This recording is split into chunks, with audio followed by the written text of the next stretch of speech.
Canada is the second largest country in the entire world by total area, covering a staggering 9.98 million square kilometers. Yet it has a population of only around 38 million people, which means the entire country has fewer people than the state of California alone, making it one of the most sparsely populated nations on the planet despite its enormous size. And if you think that is strange, wait until you hear this.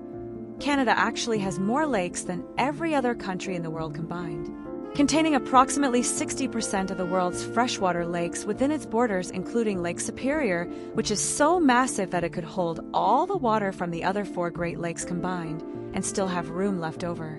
Canada was the first country in the world to adopt a national policy of multiculturalism back in 1971 under Pierre Trudeau, decades before any other nation even considered such an approach. And today, over 200 languages are spoken across the country, making it one of the most linguistically diverse nations on Earth.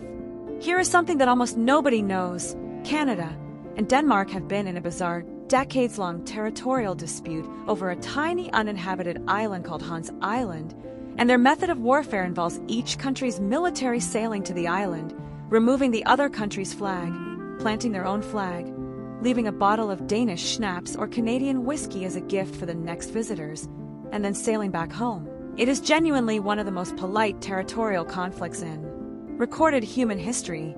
Canada is home to the world's longest coastline, stretching over 202,000 kilometers, which is so long that if you walked it without stopping, it would take over 4 years at a normal walking pace.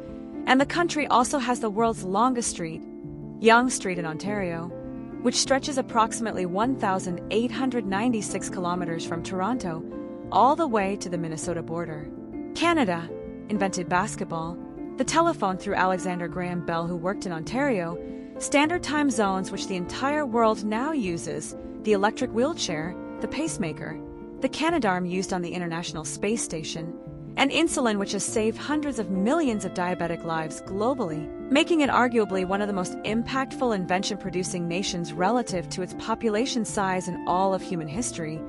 Yet Canadians are so famously humble and polite about it that most of the world does not even know these things came from Canada.